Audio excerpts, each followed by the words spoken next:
East Japan Railway announced on January 23rd that it will partially suspend operations for the whole day on 3 of its bullet trains.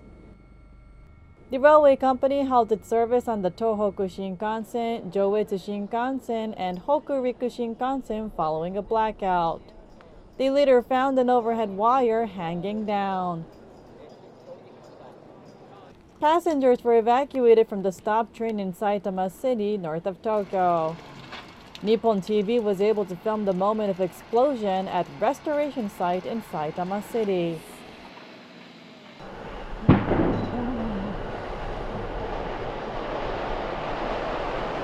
At least 2 workers have received electrical shocks from restoration work, according to East Japan Railway.